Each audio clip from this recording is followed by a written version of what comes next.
everyone. We're going to talk today about launch costs, because when you buy a ticket to Mars, 80% of the price of that ticket is spent by the time you hit low Earth orbit. So we're going to talk a little bit as to why that's so, what you can do about it, and historically what we have tried to do about it. And we're going to focus for now on the next 25 years of human spaceflight. So we're talking the initial push into space. We're not interested in things that require an established space industrial presence, because we won't have that yet. And we're also not interested in things that require technologies we won't have in 25 years. And finally, nuclear rockets, well, you could make one, probably isn't going to fly anytime soon from the ground to Earth orbit.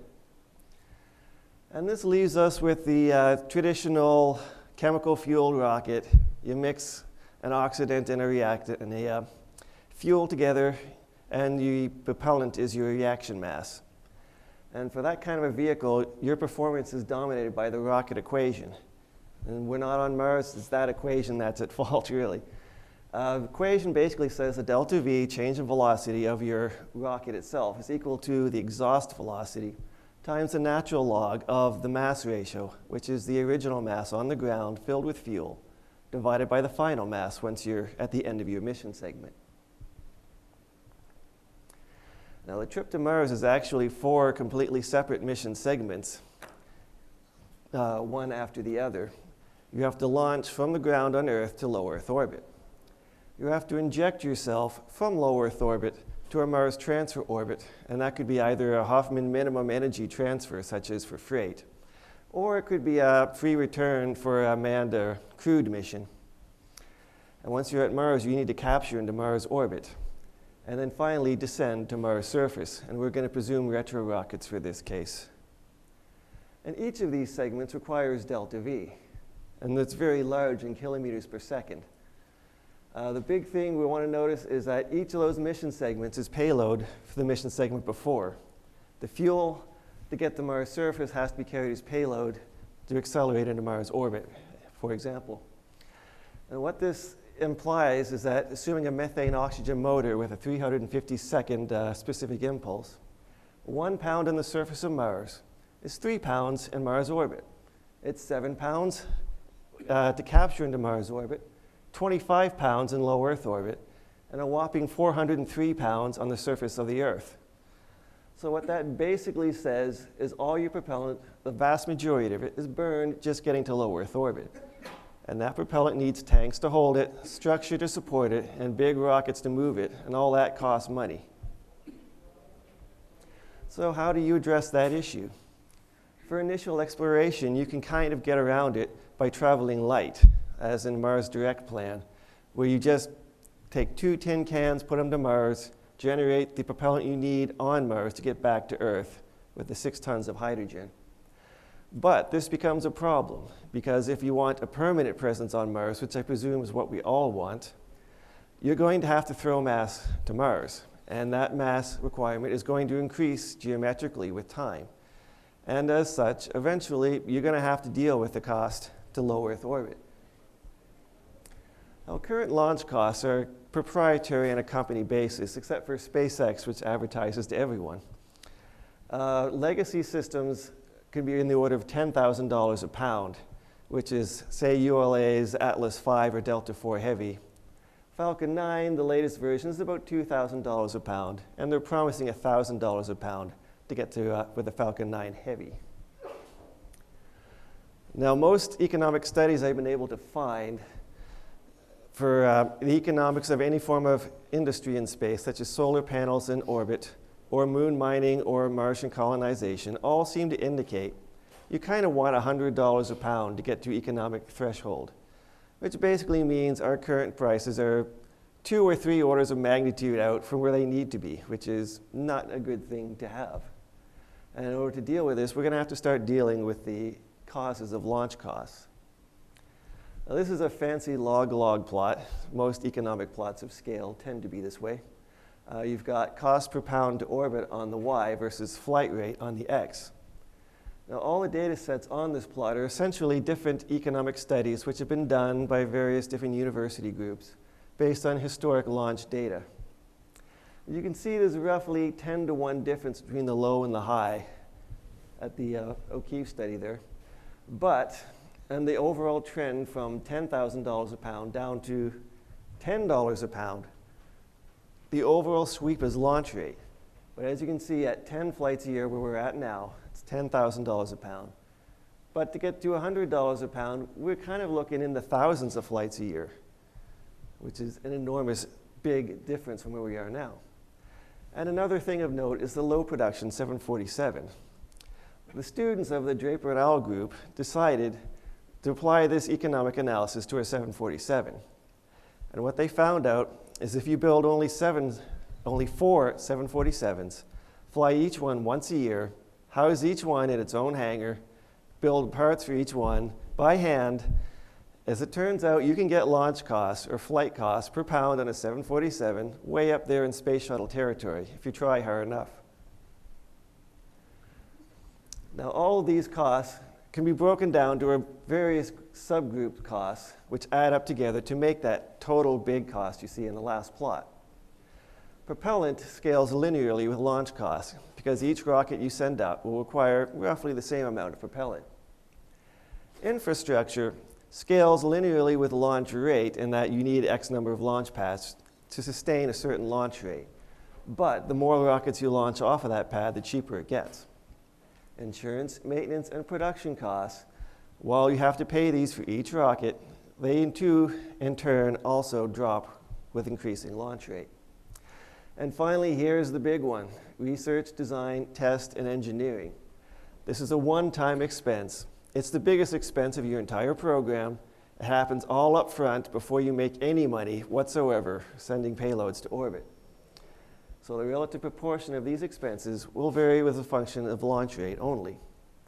And this here is another variation of the last plot, also log-log, with cost per pound on the y, and flight rates and flights a year on the x.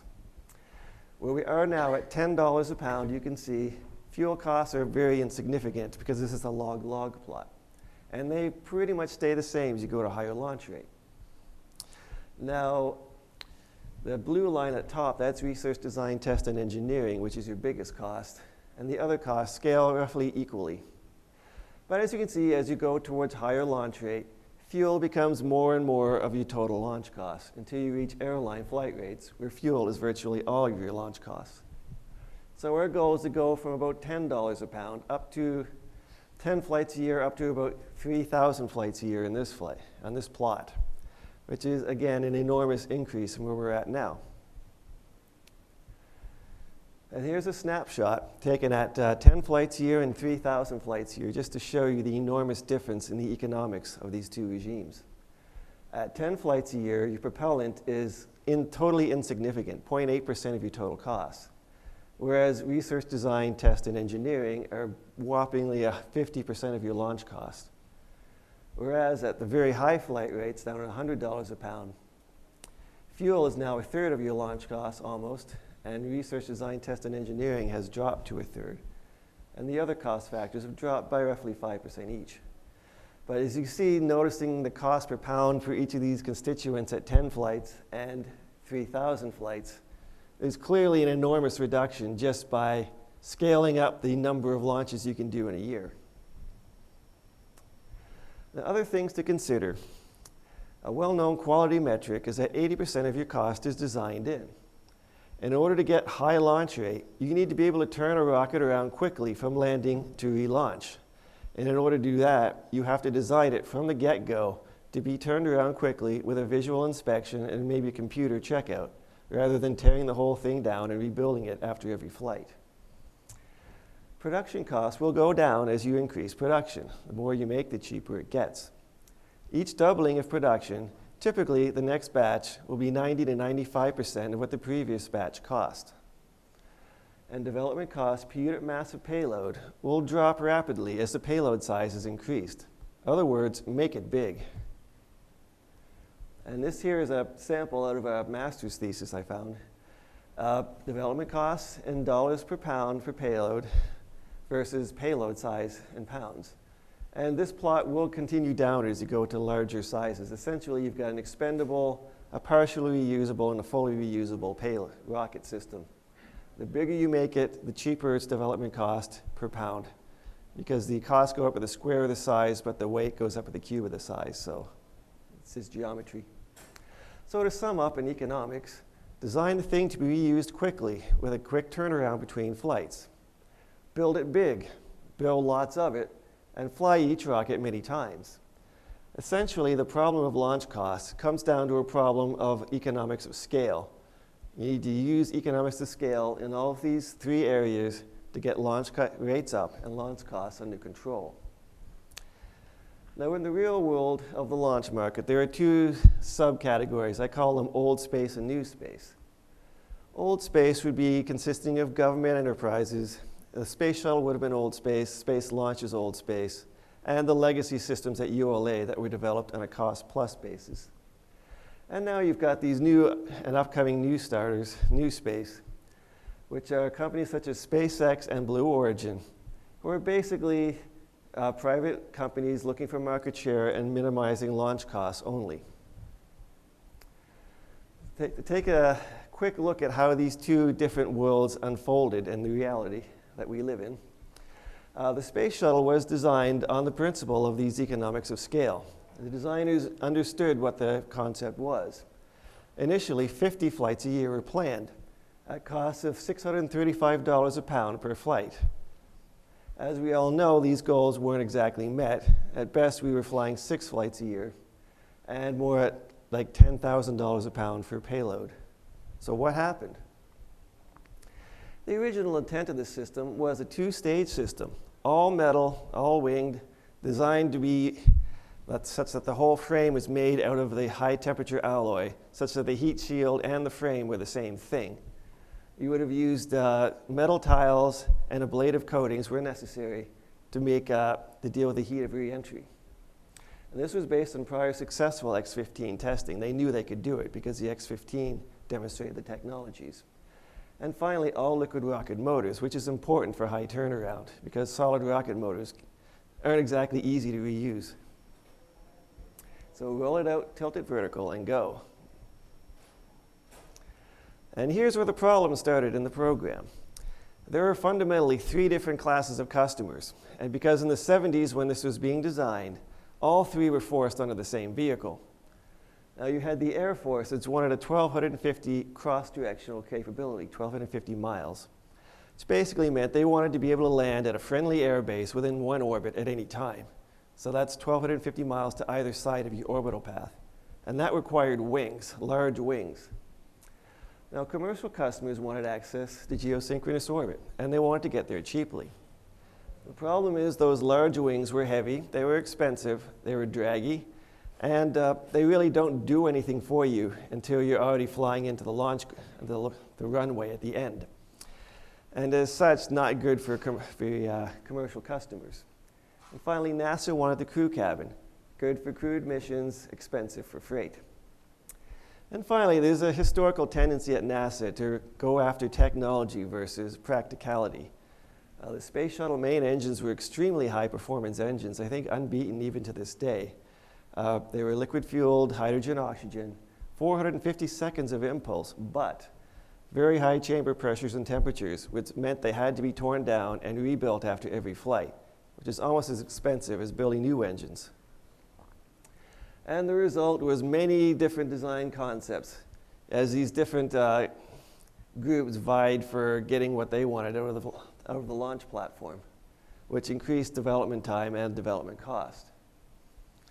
And the final issue is the government budget cycle. Because the US government budgets on an annual basis, it does not do multi-year contracts. And as a result, every program vying for government money must re-up itself every year for new funding. And so the emphasis at the Space Shuttle program changed from life cycle costs to development costs in each fiscal year. And as such, the all high temperature alloy frame got replaced with an aluminum one and ceramic tiles, which got rid of a degree of safety as the tiles were brittle, intended to, if they cracked and hot gas got in, the aluminum frame wasn't going to have a good time of it. The large first stage wing booster got replaced by an expendable fuel tank and 2 solid rocket boosters. They worked, but they couldn't be turned around quickly. It actually cost more to redo the solid rocket boosters than it would have to just buy new ones every flight. And finally, no emergency escape system. So what can we learn from this experience? Launch rate and reliability are determine launch costs. This can be only achieved by designing this into the program from day one. You cannot achieve this by designing to minimize development costs in each year. You have to have focus on this on the entire program from inception to first flight. Robustness, redundancy, and safety are more important than the fanciest, newest technology, because in the end, these allow quick turnarounds, which then allow high launch rates, which then allow lower launch costs. And the real question is the government really the best place to get this done at this point? And here we have these upstarts, new space. SpaceX developed the first version of the Falcon 9 rocket for roughly $300 million. NASA estimates that the same program, if done in a traditional cost-plus method, would have cost $3.6 billion. For $300 million, NASA built a launch tower for the Ares 1 component of the Constellation program. When that program was canceled, the launch tower was torn down, and that money was lost. The reality is, once the first mover cost of a new technology is paid, and the field becomes a business, government programs typically cost 10 times as much for a given unit of output as a private sector venture. And these two paths continue ahead. Space launch continues development, and the projected cost is expected to reach $17 billion by the end of this year. Well, the projected launch rate of this is once every 2 years. So that tells you that, yeah, it will probably work, it'll get them there, it won't kill anyone, but it will never be economic to establish a permanent base on Mars with space launch. And in the other corner, the private sector keeps going. SpaceX continues to develop the Falcon 9. They've got the first stage reusable, they've got the Dragon 1 capsule reusable, and they're working for stage 2. Falcon 9 Heavy is right around the corner as well. And Blue Origin continues work in the New Glenn with a similar payload as the Falcon 9 Heavy, also with a reusable first stage. And the thing is, the private sector, if you can use them, leverage that capability to get to orbit cheaper, it may spare some money to develop necessary systems such as landers to get to the moon or to Mars, re-entry systems for Mars and atmosphere, transfer systems to get from Earth to Mars, long-term closed life support systems, all things which aren't being funded right now because there's no money left over at the end of the day to fund them. And we need these systems to actually get to the interesting places we want to go. And this brings us to commercial crew. This is the fundamental issue with the private sector at this moment, is that it's a chicken and the egg type of thing. You need a high launch rate to get launch costs down to get most private sector customers to sign up. But private sector customers won't sign up until the launch rate is high. So how do we start to bridge this gap? Commercial crew does two things. One, it helps defray that massive development cost at the front end to the point where you can sustain yourself long enough to actually get a product you can start selling to customers. And the second thing is, as a paying customer, through the Commercial Crew Program to service the International Space Station, NASA can help to increase launch rate and thus begin the process of reducing costs. So in conclusion, launch rate and the assorted benefits of scale are the major drivers of your launch cost situation at the current day. In order to reach required launch rates, to get costs down to the point where economic activity is economic in space, you're going to need to do moon bases, orbital industries, and Martian colonization simultaneously to generate the needed demand. The private sector will have to lead the way with this with a for-profit business model, with the government as a paying customer, because the government could never itself develop all this demand. And NASA going forward needs to focus more resources on technology development, initial exploration, the vehicles I was talking about to get to Mars, get to the moon, live on Mars and the moon. It needs to be doing more of that and initial exploration, and less of redoing the past to get the low Earth orbit that private sector can now do for less money. So any questions?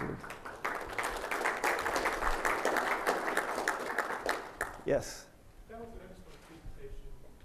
I enjoyed the use of the data and plotting.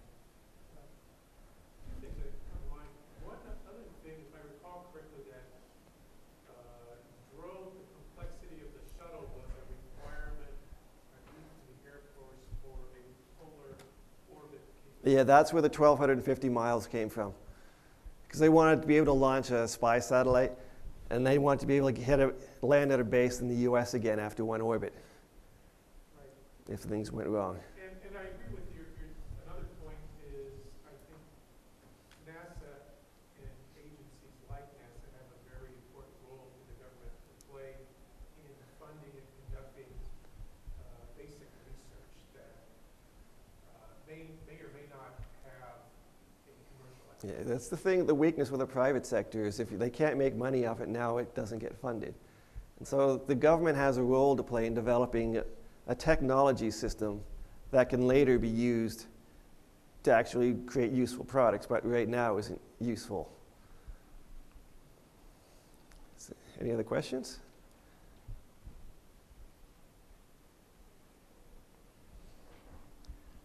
Oh, yes, go ahead. Any thoughts on, it kind of seems like part of NASA, the little I know of the commercial crew program, it's almost becoming like a venture capital firm in terms of trying to pick where should we place our money, where it's almost giving some of that risk, taking away some of that risk to the private sector. Yeah, the thing is, commercial crew has never been properly funded. Even the space launch has never been properly funded. But it's at the bottom of the barrel, so money gets taken out of it to send to space launch whenever that's available. And I agree the private sector needs to somewhat fund itself. I don't believe in huge government programs, but on the other hand, if they say the private sector is willing to put in like $1 for every dollar NASA gives them or something like that, at least their money's still on the table. Yeah. They should have their own money on the table, but on the other hand, the entry costs to get into the orbital market is so high, and the first money coming in is so far down the road, it's very difficult to get venture capital funding, at least until somebody demonstrates you can do it and make a profit at it. I think once that happens, the government won't have to be involved at all. These people are working on air-breathing engines right now for getting into orbit. I assume that such vehicles, even though they're fully reusable, would still follow the same principles. It's probably the next generation past what I was talking about. Well, I mean, even though they'd start with a lower base cost, they'd still fall by the same. They would fall exactly in the same launch rate, yes. The big issue with them is that you have to deal with heat in the atmosphere because you're flying at Mach 6, Mach 10.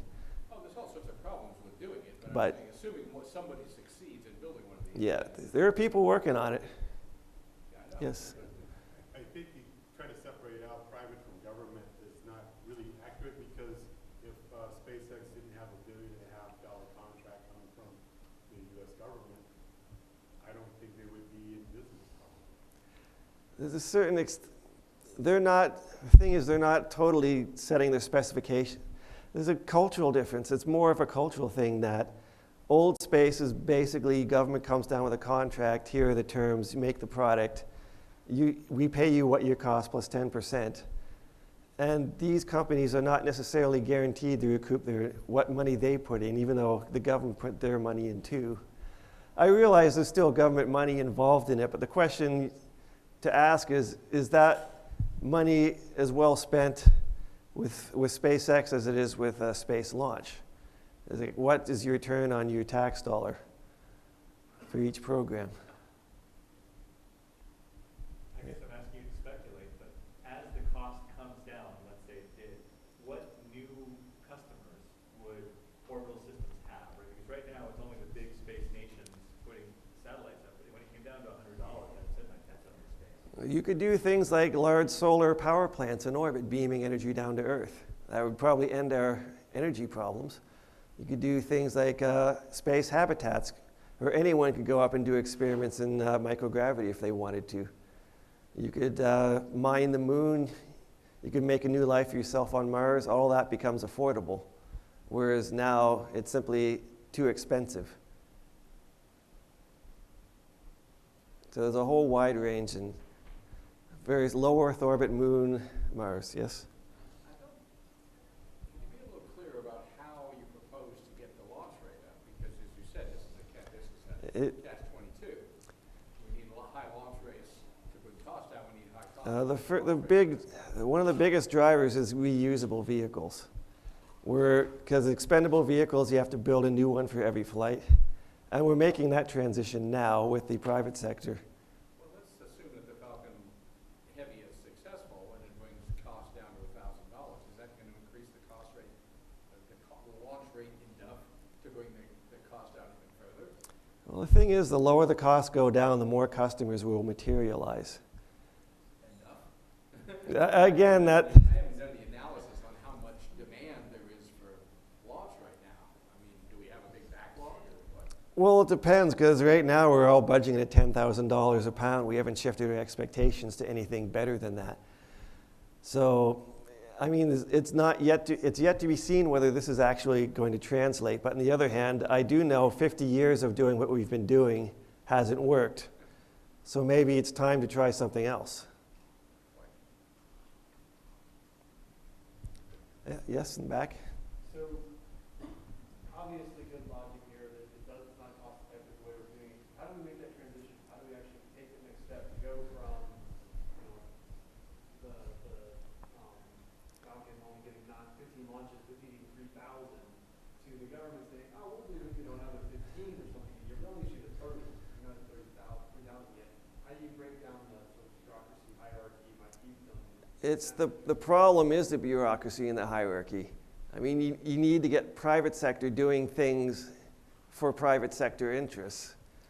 And I don't have all the answers to that, but it's going to be initially high value things like medical technologies or advanced material design and things like that. And then as you get the launch costs down, and the one big driver I think is going to happen is once Blue Origin comes online with the New Glenn.